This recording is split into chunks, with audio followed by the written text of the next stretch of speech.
Halo Sensikers, kembali berjumpa bersama saya Denny Darko. Tidak ada yang namanya misteri, yang ada adalah tanda-tanda yang kita semua coba untuk mengerti. Pemilu 2024 masih lama sih, tapi orang sudah mulai membicarakan. Ini karena apa? Karena Pak Jokowi sudah dipastikan tidak akan bisa menjabat lagi karena ya masa jabatannya sudah maksimal 2 periode.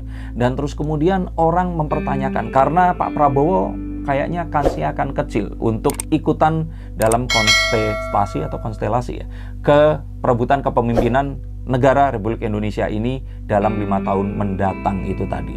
Nah, Pak Anies Baswedan, apa yang terjadi dengan beliau? Karena seperti kita ketahui, beliau saat ini pun belum merapat ke partai penguasa. Apakah mungkin dia nanti akan berhadapan langsung dengan partai penguasa PDI Perjuangan dan teman-temannya? Apakah nanti ternyata dia akan menjadi pemenang? Kalau di atas kartu saya, ya, dia masih memiliki peluang terbesar untuk memenangi pemilu dan jadi Presiden Republik Indonesia. Kita langsung akan lihat kenapa saya berspekulasi seperti itu. Langsung kita akan lihat dari kartu-kartu saya. 1, 10 kartu, 2, 3, 4, 5, 6, 7, 8, 9, dan 10. 10 kartu sudah dibuka, kita akan buka satu persatu kira-kira apa saja yang bisa dilihat dari kartu saya. Yang pertama adalah the Two of Swords. Two of Swords ini adalah pilihan yang sulit. Kenapa pilihan yang sulit begini? Jadi Kemendagri ini mengumumkan bahwa memprediksikan bahwa persiapan pemilu ini akan mulai dilakukan pada bulan Juli atau Agustus di tahun 2022. Artinya ini tahun depan loh. Tahun depan ini semua akan dilakukan. Dan jika persiapan pemilu ini dilakukan, banyak orang tentu saja yang sudah mulai curi-curi start. Nah, curi-curi startnya sebenarnya sudah mulai dari sekarang ya. Dengan Pak Anies kayak kemarin itu sholat Id menggunakan selempang yang ada bendera Palestina dan Indonesia di sini. Dan itu tentu saja adalah sesuatu yang nggak mungkin dilakukan oleh Pak Jokowi sebagai pemimpin negara, yaitu oposisinya dia.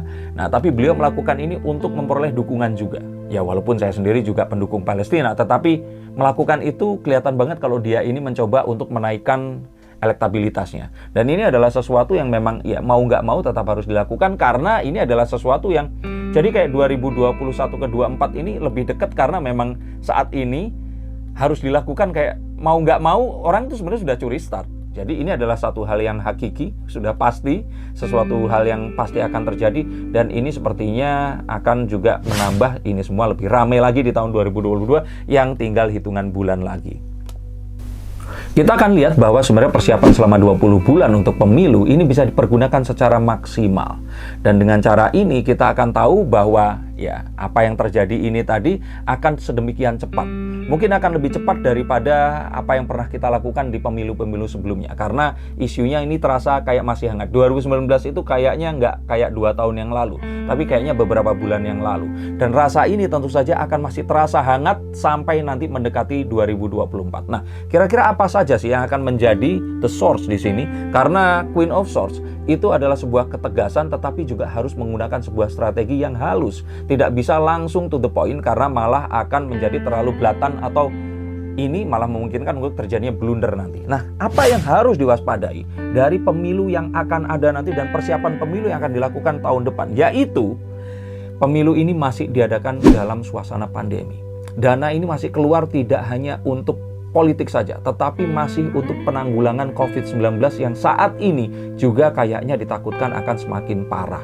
Nah, ini yang terus kemudian akan menjadi perhatian, sangat-sangat perhatian, karena otomatis tidak akan lagi ada pesta-pesta di lapangan, tidak akan ada lagi pengumpulan massa, karena hal seperti ini tentu saja malah akan menyebarkan dan membentuk kluster-kluster penyebaran COVID baru.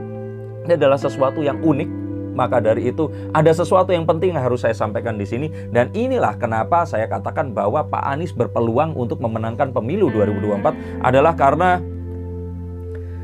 lawannya tentu saja partai-partai yang akan digawangi oleh PDI Perjuangan.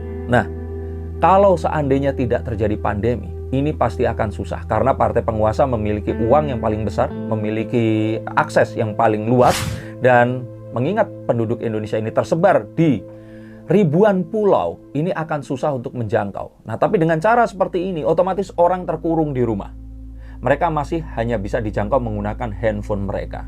Dan jika masih menggunakan ini, otomatis ini semua akan jadi kayak peperangannya ini jadi lebih seimbang. Karena apa yang menjadi satu dan banyak faktor yang dimiliki oleh partai pemenang pemilu, oleh partai pemerintah yang kebetulan kemarin memenangkan pemilu, ini tidak bisa digunakan kartunya.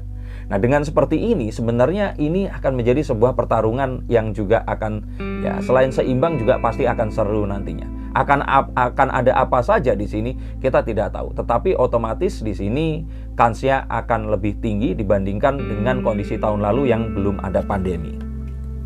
Nah, dan juga ditambah jika ternyata ketakutan dan apa yang digunakan saat kemarin dilakukan dalam pilkada dan pemilu kemarin bisa dipergunakan lagi oleh mereka, yang mana sebenarnya saya tidak ingin pergunakan, yaitu penggalangan massa di tempat ibadah. Maka ini masih bisa dilakukan karena tempat ibadah rupanya tidak ditutup saat COVID. Nah, apakah terus kemudian dengan ini semua tempat ibadah akan ditutup? Tapi yang saya tahu kemarin itu partai-partai dan kelompok-kelompok yang mendukung atau mengusung Pak Anies ini tadi melakukan kampanye mereka itu di masjid-masjid. Dan setahu saya saat ini masih sudah dibuka. Nah, kalau ternyata mereka tidak boleh kumpul di lapangan, ini ada sebuah tempat yang setiap hari Jumat mereka berkumpul. Kalau ini masih dipergunakan, otomatis ini adalah sebuah kartu yang masih bisa dimainkan. Karena ini hanya akan membuat jurang pemisah yang lebih luas dengan dalih agama. Tapi apapun, ini politik dan ini masih mungkin atau diduga akan bisa dilakukan. Nah, tapi ternyata ada sesuatu yang juga menjadi penghalang. Ada satu hal yang menjadi, kalau orang Sunda bilang ini pamaih. Jadi sesuatu yang membuat ini semua itu jadi kayak melemahkan. Kenapa?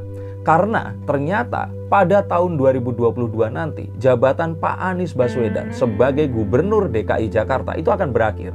Karena beliau ternyata sudah memerintah dari 2017 dan saat ini berakhir, otomatis masih kesuwen kelamaan menuju ke 2024. Nah, kalau ini tidak menjadi seorang pejabat publik, pasti elektabilitasnya akan menurun.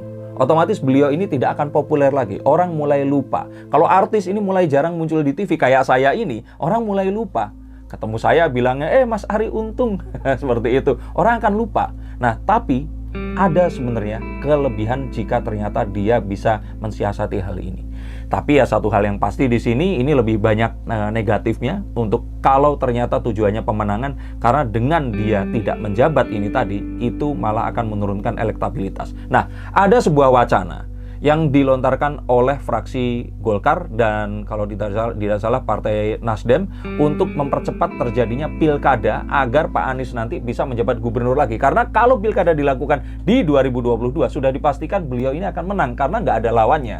Sing ada lawan. Tapi jika ternyata 2022 ini nanti beliau itu turun dan ternyata Mendagri menunjuk pejabat sementara untuk menggantikan Pak Anies untuk jangka waktu tertentu, maka ini tidak bisa dilakukan. Dan sayangnya ini adalah kemungkinan yang paling besar karena undang-undang dari pemilihan umum sebelumnya atau pilkada itu menentukan bahwa pilkada ini harus dilakukan pada 2024. Artinya itu harus disetujui oleh presiden, yang mana presiden ternyata ada di partai lawan. Nah, ini menjadi menarik. Tapi ini sebenarnya bukan jadi sebuah kendala. Karena meskipun Pak Anies nanti turun dan dia harus melepaskan jabatannya menjadi gubernur DKI, beliau tetap bisa melakukan, ya artinya apa? Dia akan bisa keliling Indonesia kalau ternyata dia menemukan partner atau investor yang tepat.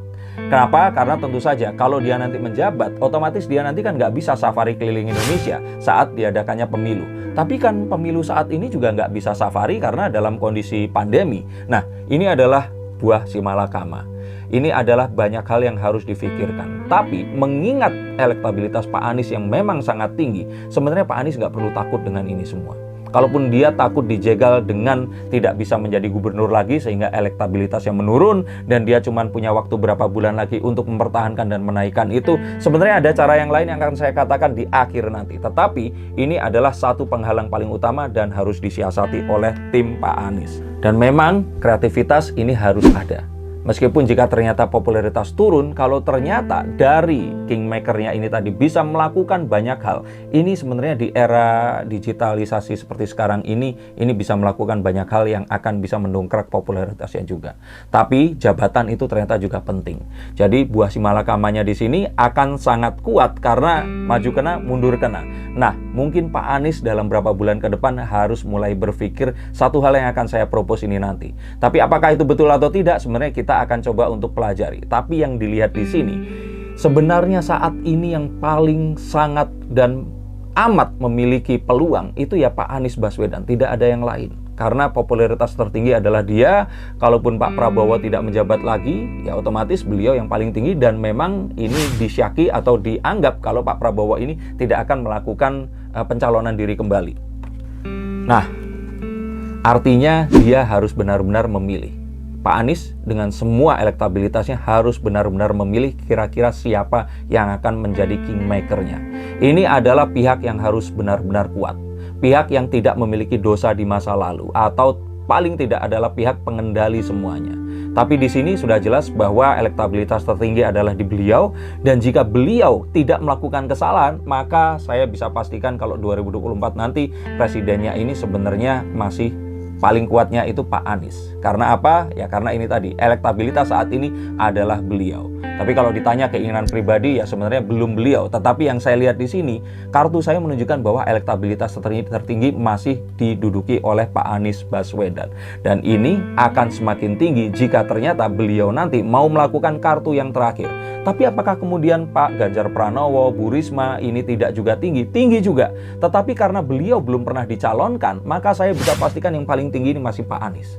Dan jika ternyata Bu Risma, Pak Ganjar ini tidak mendapatkan restu dari Pak Jokowi atau sang bunda, tentu saja ini tidak akan bisa maju ke kontestasi perebutan presiden di 2024 nanti.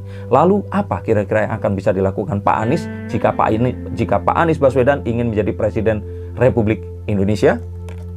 Saya katakan bahwa cara yang paling benar adalah merapat ke partai penguasa. Nah, dengan ini semua, otomatis semua kartu sudah dipegang. Semua elektabilitas bisa diamankan, dan beliau juga akan bisa melakukan apa yang menjadi keinginannya dan semua visinya untuk menjadi the next President of Republik Indonesia. Saya melihat spirit itu tadi masih ada, dengan beliau menjadi pembicara di forum-forum internasional, dengan beliau menjadi seseorang yang memiliki visi dan misi terhadap banyak hal yang lain. Cuman saya selalu merasa kalau backup Pak Anies ini kurang kuat, sehingga apapun yang terjadi ini selalu bisa digoreng media untuk menjadi sesuatu yang melawan dia. Tapi kalau ternyata ini dilakukan, maka saya bisa pastikan, dan saya yakin, kalau saya yakin sih biasanya terjadi ini Pak Anies akan menjadi Presiden Republik Indonesia. Tapi apakah memang itu yang akan terjadi? Apakah memang itu yang akan diinginkan oleh semua orang? Terutama orang-orang yang masih belum menerima kenyataan bahwa Pak Prabowo pun akhirnya berpindah, Pak Sandi pun akhirnya berpindah, dan mereka selalu menganggap bahwa politik itu adalah satu tindakan kebenaran melawan kebatilan. Bahwa mereka lupa bahwa sebenarnya dalam politik tidak ada kawan dan lawan. Dan jika ini bisa dilakukan, maka saya cuma berpikir satu hal. Indonesia akan bersatu lagi dan kita tidak terpecah belah seperti sekarang ini, yang sangat-sangat rawan dipergunakan oleh pihak luar untuk bisa melemahkan Indonesia itu sendiri. Karena bangsa Indonesia memiliki kekuatan yang juga menjadi kelemahannya, yaitu perbedaan yang ada di dalam dirinya dan keragaman yang membentuk Indonesia itu sendiri. Semoga spirit Bhinneka Tunggal Ika selalu ada di dalam dada kita, dan apapun yang nanti akan terjadi akan membawa kita menuju ke Indonesia yang lebih baik daripada sebelumnya. Terima kasih, sampai jumpa dan salam.